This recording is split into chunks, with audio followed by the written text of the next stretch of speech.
Hello, everyone, and welcome to another episode of The Power of Eight. Hello, Pollyanna. How are you today? Great. I'm happy to be here with Good. you as always, Jennifer. Yes, we are on chapter 21 today of this book, The Power of Eight. So we have, I think, actually, this is the 22nd episode. So I wanted to thank you for showing up every week and doing this with me, doing this together.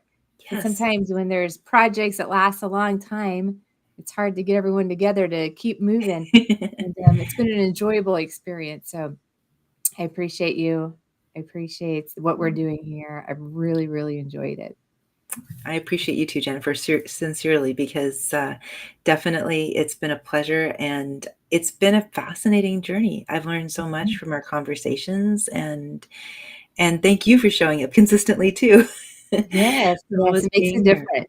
It makes a difference. So this chapter, and thank you for everyone that's joining us live as well. So chapter 21 is called The Power of Eight Study. And I found this chapter really fascinating because it was just full with stories of miraculous things that happened during the Power of Eight studies.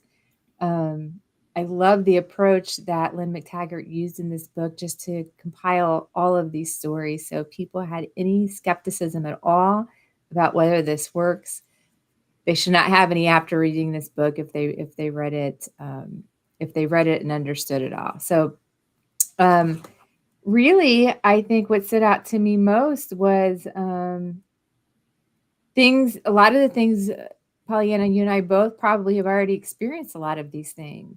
But it was just the amount of people that were in the studies and the percentage of them that had miraculous miracles that happened because of the studies. It was a really high percentage of everyone who participated.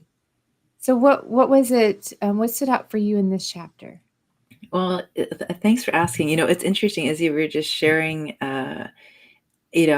even Lynne McTaggart by the end of the chapter basically says, as much as I'm a scientist, as much as I want to do studies to prove everything, at the end of the day, it just works. You don't need to understand it all. You don't need to analyze all the data, although she has a ton of data.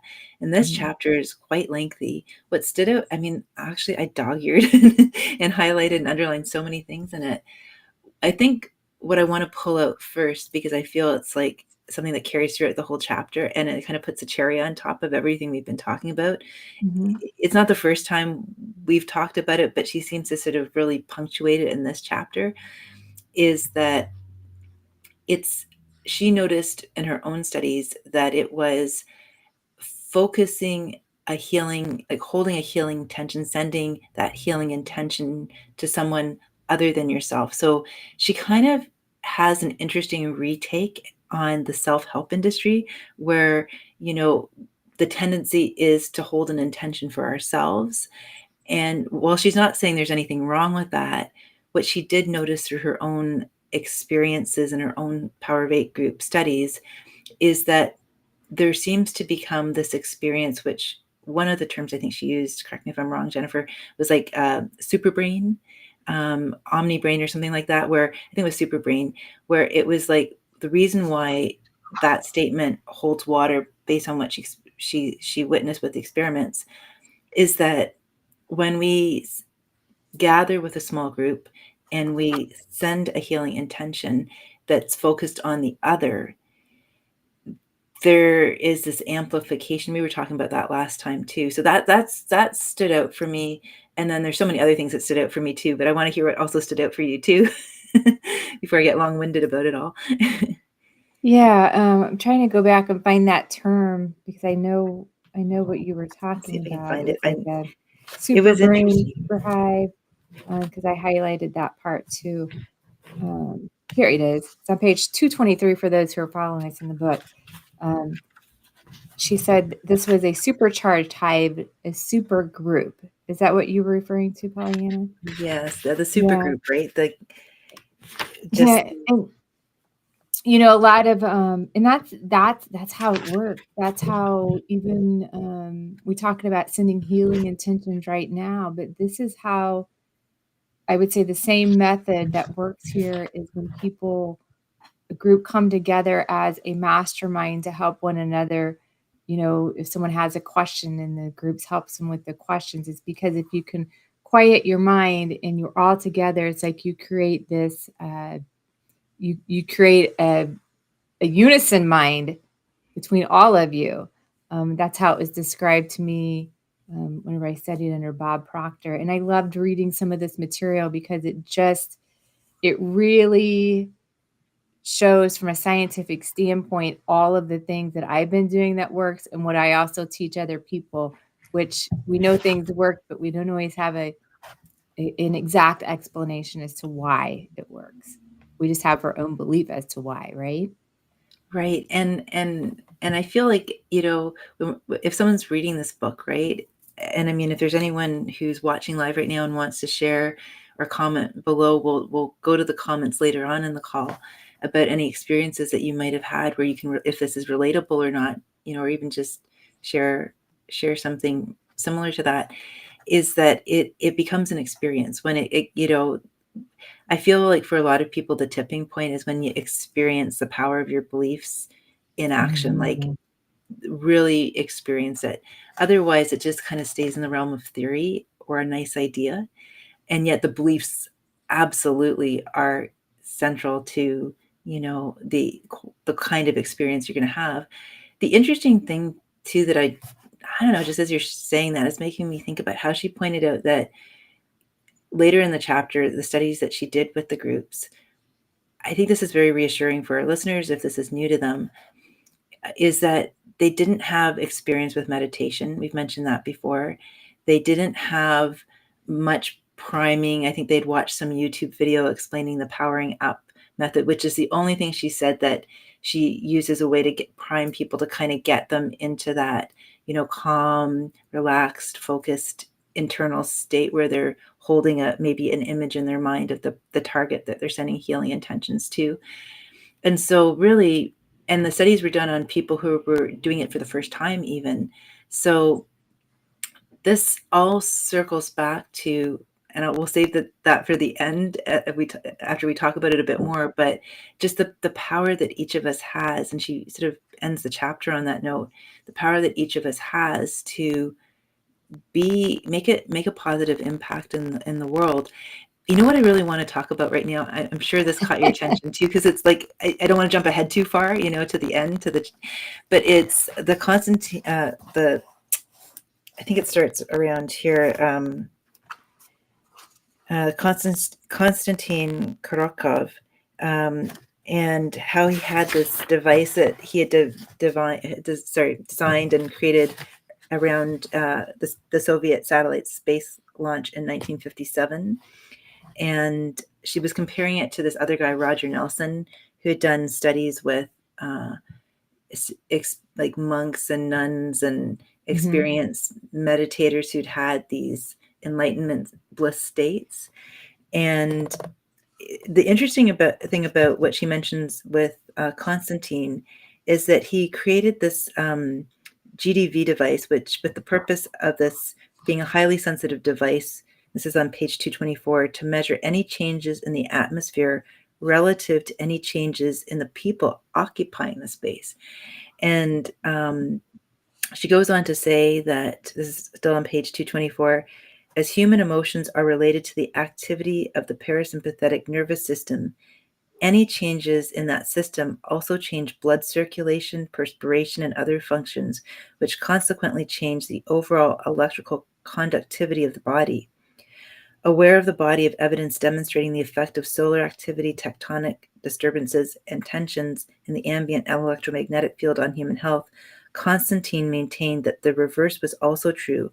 When a person experiences a change of emotion, it will also affect the electricity of the environment. So not just, we were talking in past episodes about how it affects our inner environment, but this kind of just pulls it out even more. We've talked about it too, but I just think it's a good point to reemphasize that this connects into the group and the power of the oneness, because when a person experiences a change of emotion, it will affect the electricity of the environment, which in turn will be picked up, in this case, by his Sputnik sensor.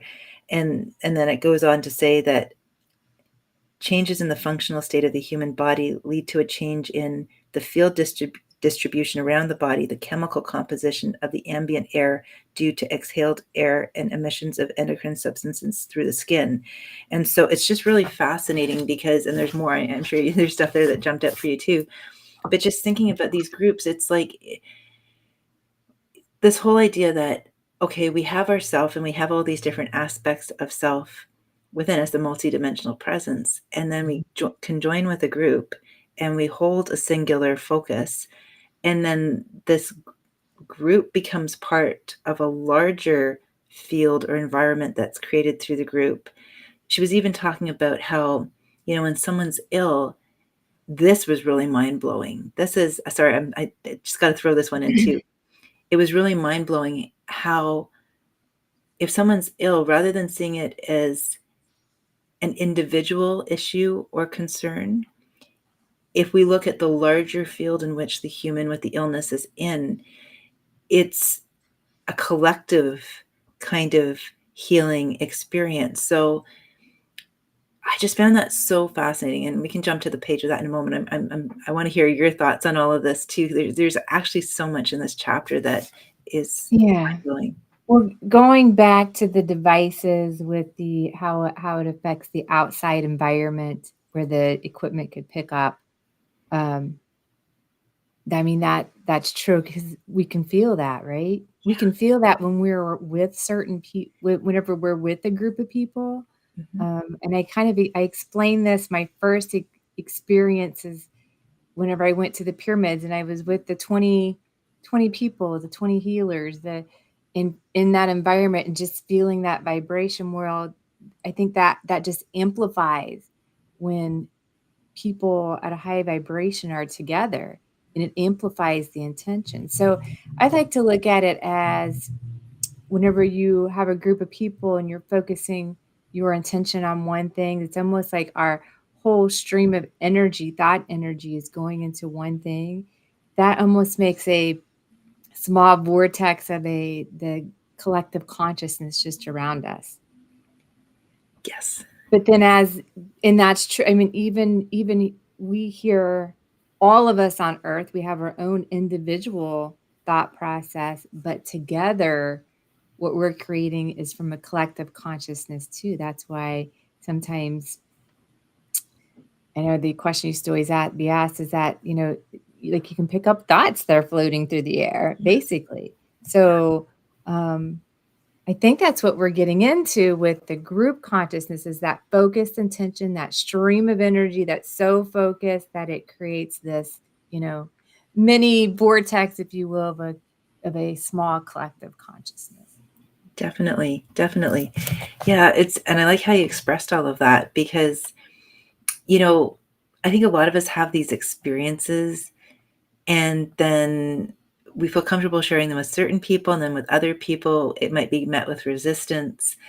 And then that's where sometimes the fear, doubt, and hesitancy can creep in because we're thinking, well, maybe I'm imagining it. We start, bargaining with ourselves or, downplaying Especially in the it. beginning. I don't do that as much anymore. It just is what it is now, right? But when you're first on your journey and you start learning all these things, you kind of question yourself a little bit. Yeah. So I feel like this is the reason I mention that too is it's very reassuring for people who are at that stage of their journey, and because really this is the paradigm shift we're all moving into, right, with the new earth. Actually, even at the beginning of the chapter, she was talking about this University of Life and Dr. Guy Rickman, and how he has this vision. He's moving away from sickness care. It's the largest chiropractic clinic center in the world, to holistic wellness. And he had this belief, or has this belief, in vitalism, that all systems of the universe are, as the university puts it, conscious, self-developing, self-maintaining, and self-healing. The vitalists view their job as simply removing the impediments in the form of badly positioned spinal vertebrae, because they're chiropractors, blocking the free flow of this energy like so many fallen branches across a railway line. So I'm curious, Jennifer, your take on healing. We've been talking about this before.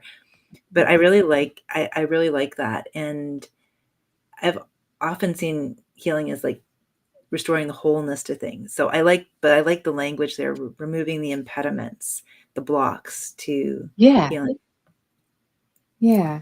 I kind of, I have the same thing highlighted because when I was first reading this, where it says the students leading the charge away from the sickness care, and they have that in quotes, sickness care. I thought that's an interesting way to look at it, right? Because that is how it's looked at, and moving it more into a holistic wellness. But yeah, I think the way I look at the holistic wellness is more from a frequency standpoint, where yes, it is removing blocks that people may have, but I think at the same time, it's more of healers hold this certain frequency within them because of the energy work that they do for themselves, Mhm. and be able to sustain these higher frequencies. And then whenever you're with a client, where it's simply being in that space with them. So in relaxing them, and if we can hold that healing intention, because you only focus on healing and health, we don't focus on anything else. In fact, I tell my students, you don't even have to know what is going on with the person coming in, because you want to focus only on healing and health, glowing and seeing them in this being healed. That's what we want to keep our intentions on. But whenever we do that, we invite this, that energy to come forth, and then that will activate the energy within them Mhm. to spring forward too. And anything else that doesn't serve them, if there's, you know, beliefs or other sort of energies that person's working with, it'll move off on its own. So to me, that's kind of the blockages that are being released.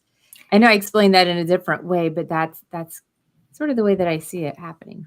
I hear you. I hear you. I hear you clearly, loud and clear, because it's the focus is on the entrainment of the higher frequency of energy, and as a result, there's a dissolution of blocks. Hmm. But that's not the focus. The Yes. focus isn't on Yes. removing blocks, and I couldn't agree more, because a lot of times when, especially because I'm really drawn to the map of the chakras, which I know you are too with Hmm. Reiki. And I read a lot of stuff out there, and it's just interesting to me, like, again, many different paths, but I hear a lot of people talking about removing blocks from chakras, and I feel like it'd be like, again, where is the focus, right? Like when I'm doing energy healing, I'm not focusing on removing a block. I'm focusing on holding an expanded field of energy, of Hmm. potentiality, from a very neutral, open, clear place for that person, because I might have a healing intention, but I don't have an agenda, right? Hmm. It's like I'm just open. So, that the idea about a block suggests it's kind of, I think it's kind of coming out of the bridge of sickness care, where, the sort of there is an obstruction, we're going to go in and do surgery and remove it or put something in. It's Hmm. kind of coming from that Newtonian kind of mechanistic approach to, it's kind of, but really it's not about removing a block. Right. Right. It's about re-entraining the frequency of the energetically of the person. And it's interesting because even energetically, like, I mean, we were talking about timelines, I think, an episode or two ago, and we're literally shifting gears from one timeline to the next, depending on the emotional frequency we're in, the energy that we're showing up for ourselves and others with. And so literally, like, it's very fluid. It's not the line that Hmm. we have been programmed to believe that we're on. And so, and this is why sometimes we laugh, because we lose things and then they reappear again, because we're Yes. shifting in and out of timelines, or these little wormholes, right? I'm waiting for something to reappear to me Oh, what soon. are you waiting for? I'm curious now. What's that? What are you waiting for? Are you willing to share with us, or is it private? Oh, well, it's a material thing. And it doesn't, there's no logical explanation for it. I was watching a show. I have two diamonds that I wear. One is for my wedding ring, my marriage, and then my mom gave me hers for, that was for her or my dad. And so I have rings on both fingers. Well, I was watching TV and I put them on different fingers, like on the pinkies, and because I was trying to see if something was true. I'm always testing things. They say the stones, if you have stones in your fingers, because there's so many energetic channels running through your fingers, that sometimes you'll feel different energies. So that's why I switched the diamonds to a different finger. So of course my one ring is like gone. And I literally was in the living room and I walked into the bedroom, and yeah, it could have slipped off easily, but there was like one little and it's gone. I'm like, okay, when is this going to reappear again? So I'm just waiting. I totally hear you. Well, I hope Because it it's here reappears somewhere. soon, because they mean a lot to you. But it's fascinating how all that happens. Like even the other day, now that you're mentioning it, this is, I guess, part of we're sliding into the end more, because I have a certain kind of like just little habit tick when I'm putting on I wear different necklaces in the morning, and especially the ones that are on, like, say, a silver chain. I always put the clasp on a certain side because it's easier for me to just open the lobster claw and and it was about maybe 2 or 3 mornings ago, and because I remember I was fumbling a little bit. I was wanting to get out the door to work, and it was taking me a little longer to get the little round loop inside the lobster clasp. And so I knew for sure it was on the left-hand side because I'd fumbled so much with it. When I went to take it off at night, it was on the complete other side. It's the second time that's happened very recently. So Yeah. I'm like, okay, I know, because the last time when it happened, I believed myself and I trusted myself. And if I'm completely transparent, there was a little tiny niggling part of me that was like, okay, am I making that up? Was I distracted? So it happened again, but this time it was so time stamped because I was literally fiddling and thinking, well, maybe I should even wear another necklace, because I don't know if maybe I should just, the universe is saying, pick something else, right? But then later on in the day when I went to take it off, I'm like, wait a second. The lobster clasp is on the other side now, and not the original side. So Yeah, it's things like that fascinating. happen to me. I mean, more often, than we're talking about here. But I don't worry about things too much because I know that, I don't know, it's going to come back, whatever it was. It's just small things.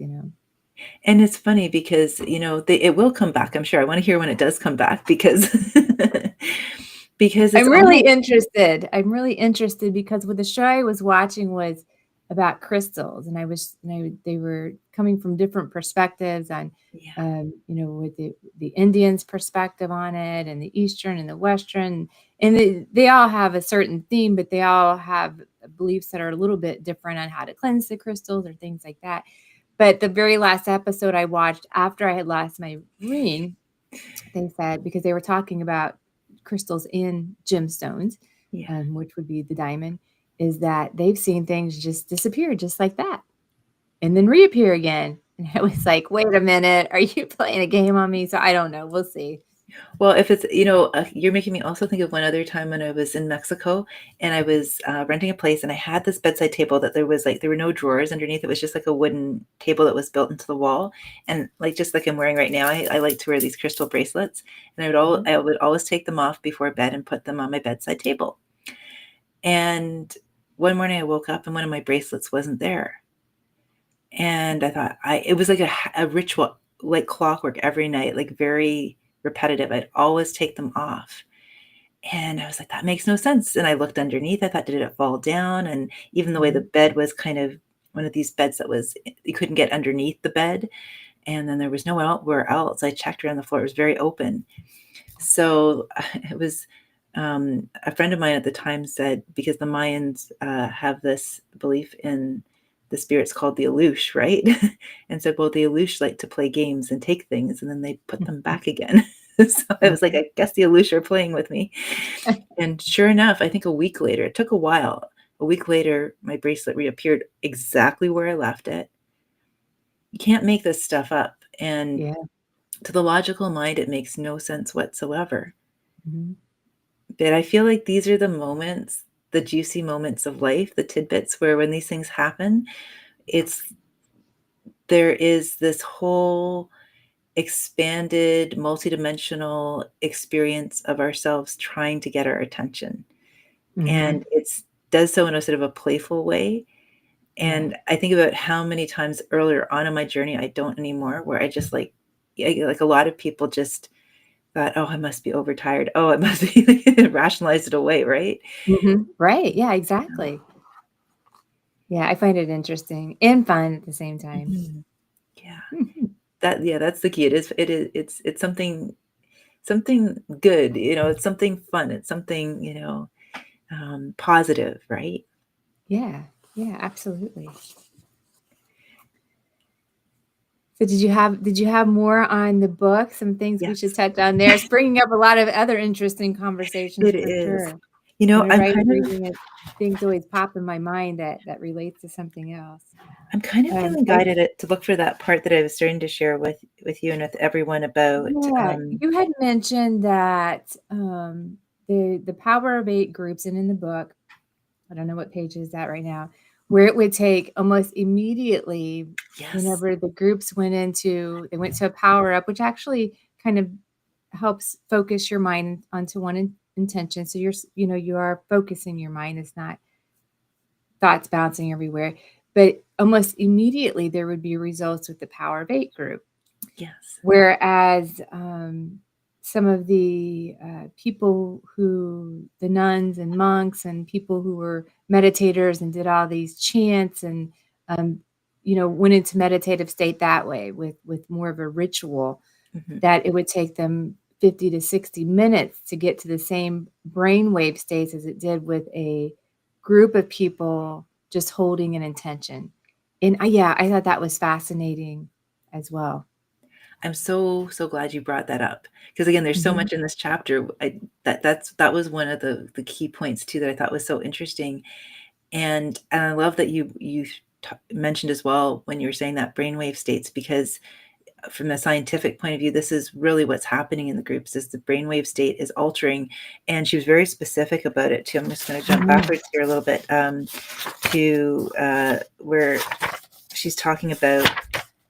Yeah, it's on page 219. I had to read that paragraph a couple of times to understand Yeah, all of the I've got so sciencey many stuff things behind marked it. in here that it's but yeah, she's talking about the different lobes that are being stimulated and stuff like that. So for example, she says, a few months later, after carrying out and analyzing 6 of the 7 studies, the Life University research team discovered a scientifically significant decrease in activity in the right temporal lobes, the frontal lobes, and the right parietal lobes of our participants during the intention sessions, and almost a global quieting of the brain. But what was really interesting about that is, in fact, our results were the opposite of what occurs in general meditation. I thought that was fascinating, right? Which tends to cause an increase in alpha and theta brainwave power for the majority of the cortex. Alpha waves decreased in our participants. The greatest changes occurred across the entire right parietal lobe of the brain. And she goes on to explain that she talks about, I think it's a little bit further up, but she talks about the right side of the brain. On page 220, she says, chasing enlightenment by engaging in contemplative exercises ultimately is a self-oriented activity reflected in an increase of activity in the self aspects of the brain. But in our Power of 8 groups and intention experiments, moving away from the self and focusing on the other immediately reduced activity on many of the areas related to self, particularly those on the right side of the brain, which, aside from creativity, is associated with negative thinking, fear, worry, and depression. And specifically, we found diminished activity in the right prefrontal cortex, which could indicate a shift from higher stress and anxious states and an improvement in emotion. And she goes in to talk about the shifts in mood in the participants into calm and relaxation, and even with their experience with pain, that various kinds of pain, such as migraine, joint and back pain, spontaneously disappeared. So I just thought that was So let's go interesting. over that so everybody can understand a little bit. But in our Power of 8 groups and intention experiments, what does that mean to you? Moving away from the self and focusing on the other, and then where it talks about, the right side of the brain. Basically, she's getting into like people are going into, simply put, an altered state of consciousness. By and she uses those words specifically, like, so rather than when we're sort of self-focused, and again, it's not to knock the benefits of doing that, but she's just talking about, because I think sometimes people see meditation as a very solitary experience, and she's just celebrating the benefits and reminding us of the greater good in joining forces and being in a group meditation, and the power of that to really transform and heal things. She even talks about it being like moments of ecstasy too, in terms of like the quality of mood. It almost goes, because you lose the parts of the brain that are activated, are help the participants move into unity consciousness, an experience of that, which is so beautiful. And Yeah, and so I think that, I have experienced that with groups, and I know you have too, definitely. where a group of people will get together, and whether it's, we're doing the same breathing work or the same intentions, or our minds just quieted, you can get into those altered states of consciousness. Um, so maybe I just use my life as an experiment. I don't know, but I understand what she means by all of this. And also what I began to think about was, because a lot of times, that's like a class or something we're in, whereas we just get a group of people together and we can do this all on our own. It's the people that are in the circle with the intentions that are making all of this happen. Yes.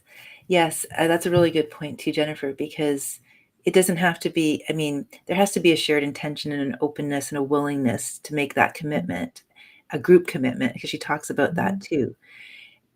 It's just, it doesn't have to be, I'm going to a meditation workshop or something formal like that. You could be having a group of friends together in your living room or over your kitchen table. It can be more impromptu, or even at a coffee shop for that matter. Mhm. It's the idea of just gathering.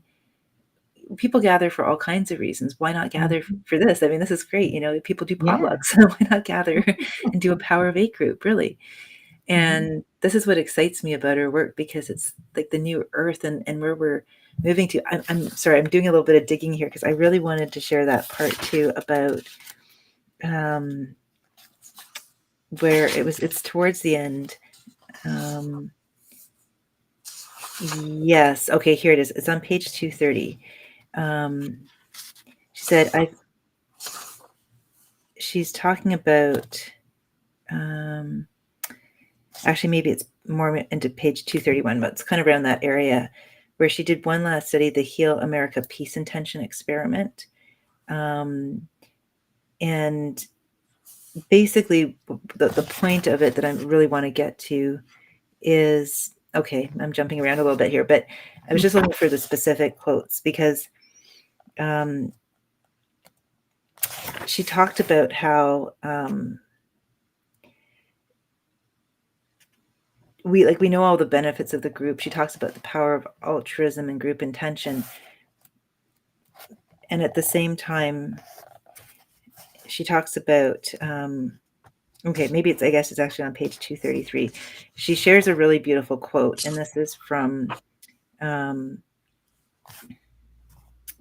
French anthropologist Laurent Denisot. And he says, she's translated it from French into English. In that sense, illness is not only a personal trial, but also a test of the relationship of the group itself that those gatherings support. Caring for the body also means caring for the bond that makes it the target of a group. A diseased body, a ruptured space according to the individual's definition of self, becomes part of a much larger body when viewed in relationship to others, where disease is no longer the only common aspect. When a social connection is part of the healing process, it essentially acts as an emergency safety exit for that small definition of self and gives access to a higher meaning. So it really, that quote, I guess, essentially summed it up. It's that she goes on to explain that the illness is part of the smallness of the self, a distinct and separate entity, but in the presence of a group, the individual recognizes him or herself or themselves as part of a greater whole. The sickness is identified essentially as foreign matter in this perfect unity, like a splinter sticking out of a finger, at which point the group, like a giant tweezer, gently helps it to be exited or excised. Mm-hmm. So And it's this so idea of the wholeness. Sorry, I'm just going to say the wholeness. Like, when we talk about holistic healing, right? We often think about the wholeness within the body, but what about the larger wholeness, which is the community wholeness that holds the healing space, right? Mm-hmm. Yeah. Well, I like the analogy of, like a splinter sticking out and being removed by a giant tweezer. But then again, it's not like, we're not removing anything. It's just we're putting so much focus on the positive that that aspect of illness just kind of goes away on its own. With no attention, no energy given to situations or things, either individually or collectively in a group like this. Things just go away on their own. The energy just Exactly. dissipates. And that's how the healing happens in that way. Yeah.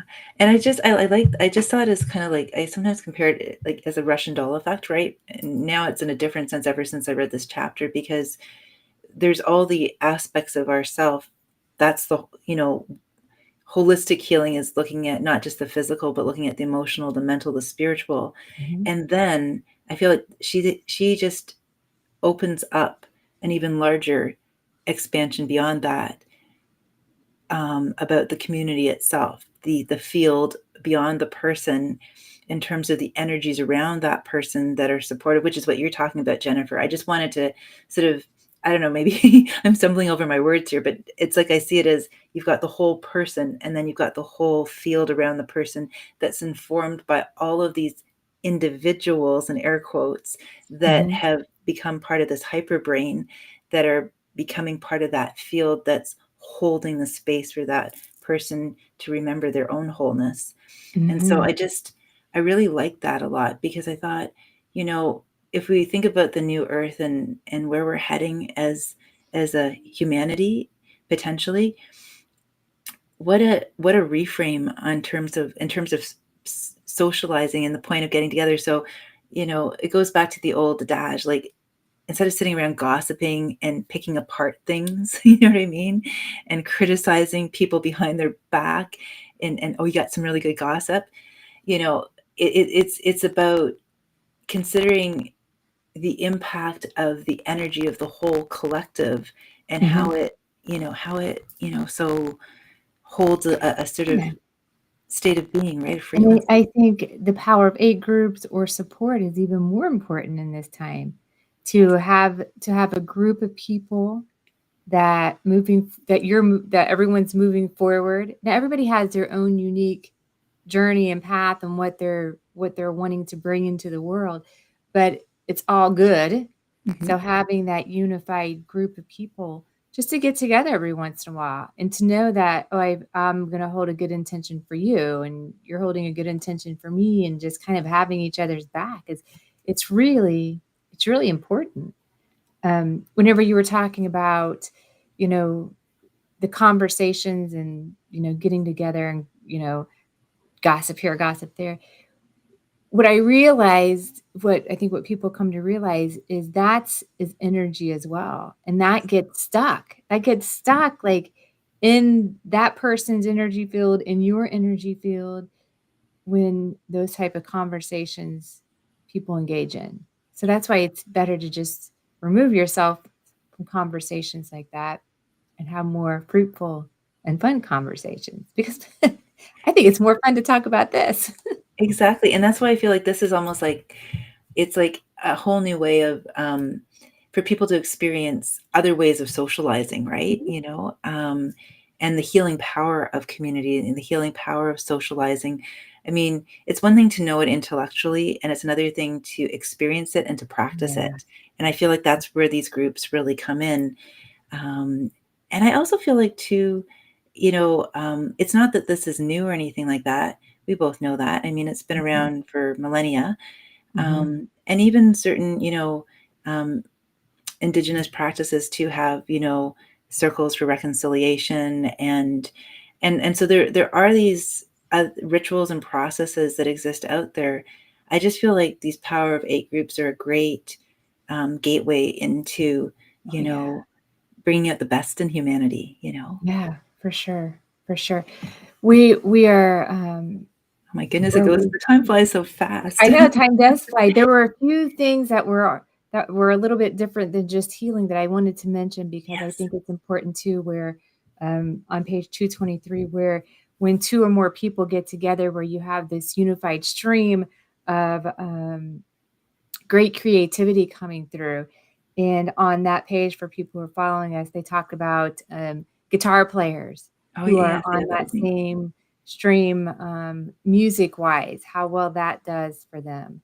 And they've even did studies on, on their brains as they're working together, playing the guitar together, on how that works. Um, they did this with a group of jugglers, um, and this is where they found that the supercharged hive, the supergroup. So literally anything you want to do with your life, and you can use this group study, these brainstorming sessions for really anything, any kind of good that you want to bring to your life. There were also just many stories of clients. Lynne talks about all of the information that came through and what happened to people. So just to name a few points here, so people can get a broader spectrum of everything that can be done whenever you think from this positive stream of energy and you're working with a group and you want to move things forwards. I mean, your whole life, anything, relationships, uh, money, your health, your whole life just uh, it increases in goodness whenever you can step into the true authenticity of who you are as a spiritual being. So one of these was Terry had a it was talking about Terry had a past real estate client. So she got her financial situation saved because of a sale that she made. But there's all sorts of miracles that happen here. It talks about Melissa, whose estranged father sent her a check for $10,000 out of the blue. Yoli's relationship with her husband underwent a major transformation. So there you see some relationship transformations. Um, there were a lot of big successes in all these major areas of life, and then many small miracles as well. So it's used across the board just to increase the fullness of life. Yeah, you're right. And she really emphasized it's like the group is where the miracles happen, right? Mm-hmm. Yeah. So it's, you know, what are your thoughts now about miracles after having read this book, Jennifer? Like, I'm curious, like, what are your take on miracles? Like, has it, I don't know, what, I believe that we each create our own reality, and that we each person, everyone has so much power within them to create the life that they want. That there it but there's you've always got to do everything in positive, good energy. And we talked a lot about giving, like we're giving intentions for other people. We help other people, we give graciously. Um, and then we open to receive things that come to us. Um, so I think miracles are much easier than what we have been taught to believe. And each one of us can create miracles in our life. For me, it's really paying attention to the energy. What energy am I putting out today? Mhm. And how does that, because any energy you put out comes right back to you. Yeah. So that's why the giving, the loving, the kindness should always go out. And that's why you should steer away from, there's many teachers out there, but anything with jealousy or greed, because that's an energy you're putting out that's going to reflect back on you too. So you always wish other people the best because they're creating their reality, which doesn't really affect your reality unless you're wishing harm on them. Then it's creating negative to you, So to me, it's a real simple formula. Yeah, I love your description of that. It's so lucid and so clear. Absolutely. I feel like life can be a lot simpler in many ways than we make it out to be. Mm-hmm. And it's just, it goes back to that golden rule, do unto others as you would, Mm-hmm. have them do unto you, right? We used to have a poster in the classroom that had all the different major religions of the world with that in the center. And it goes beyond religious dogma or anything like that. It's just very simple. And this is a bit more of the and more part. I know this chapter has so much in it, so we're jumping back and forth. But one of the things like I've noticed in my own journey, and I revisit it and I deepen my learning and my appreciation of this lesson is remembering that whatever is out picturing right now is just feedback.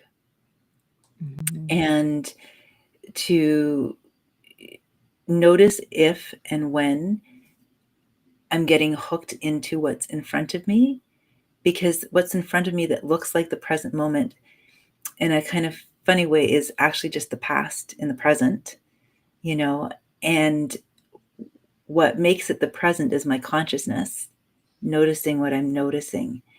And if I'm noticing what I'm noticing, then the key is, like you've been sharing, is to focus on my intention, what I'm creating, and then, allowing some spaciousness to let it go and trusting the process.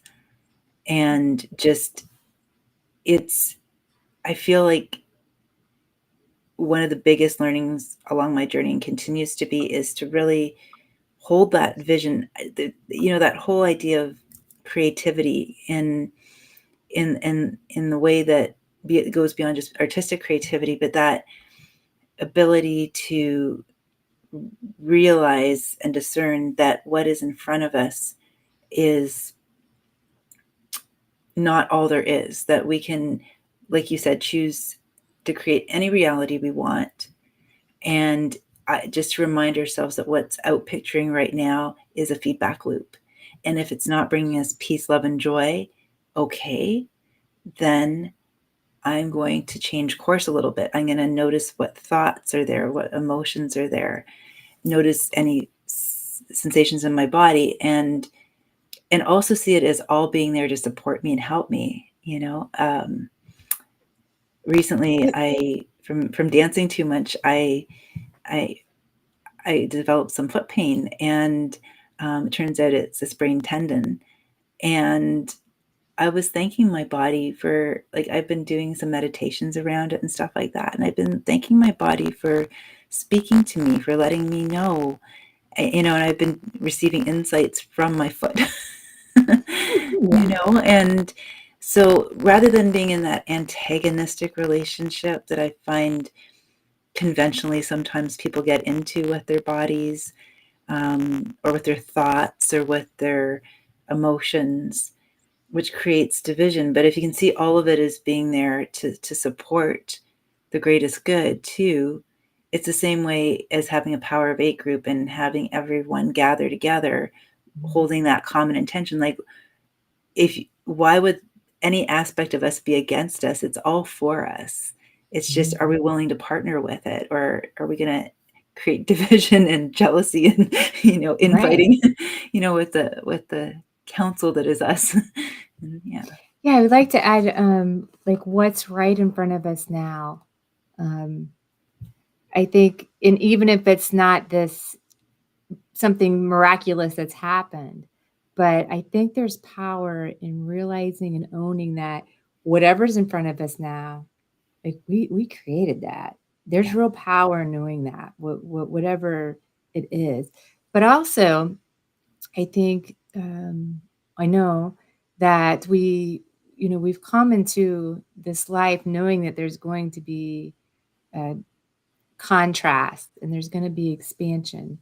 And the only way to keep further expanding is to experience a little bit of contrast, because then it keeps refining what do you really want? What do you want? What do I want? What do I not want? And without contrast, to let people understand that, they may not have a clear way of knowing exactly what they want for their life. So, when things like that come in, it provides me, it can provide people with a sense of more clarity about what is it that I do want then for my life. If I don't want this, I know I want something else. So that's another way to look at that as well.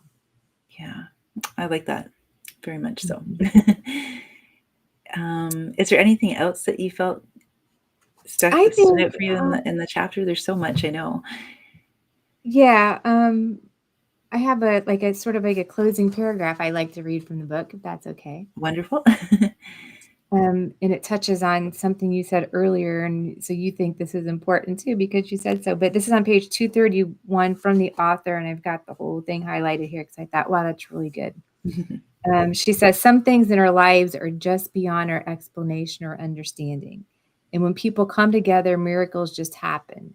Miracles that cannot be reduced to the sum of certain facts and observable data, the workings of the vagus nerve or brain. I've come to believe that miracles aren't individual, but the result of collective forces, especially when we move past the puniness of the self. I've given up trying to explain magic. It's enough to show, even in small glimpses, that it's there. And I think that's the part whenever you have stopped researching all the possibilities and just accept that's what it is. I feel like even more things drop in more quickly. Yes. When you just know, when it becomes, it almost like it surpasses even just a trusting it into you just know it's going to happen, this knowingness. Yeah. And then you can relax into the now moment, right? Mm-hmm. Yeah. I love that passage. I'm so glad you read it. Yeah. Okay, so next week we'll be back. We start part 2, and I think this will be fun. Again, if anybody would like to participate in a Power of 8 group, go to our website, meetthelight.com /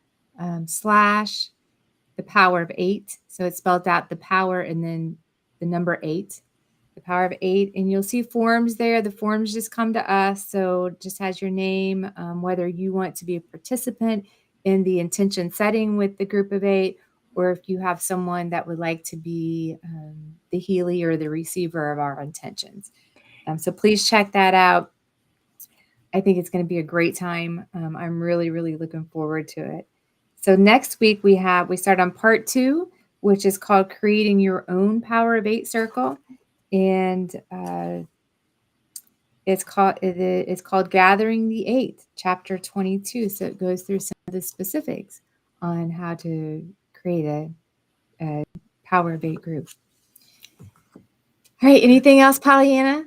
I'm just excited to share. I think I may have someone who's interested in being a recipient in our Power of 8 group. I'm going to be in touch with this person very soon, and so I'm excited. So yes, things are moving forward. Very good, very good. All right. Well, thank you everyone for joining, and we will see you next Wednesday, same time as we continue with the second part of this book. All right. Thanks, everyone. Bye-bye. Thanks,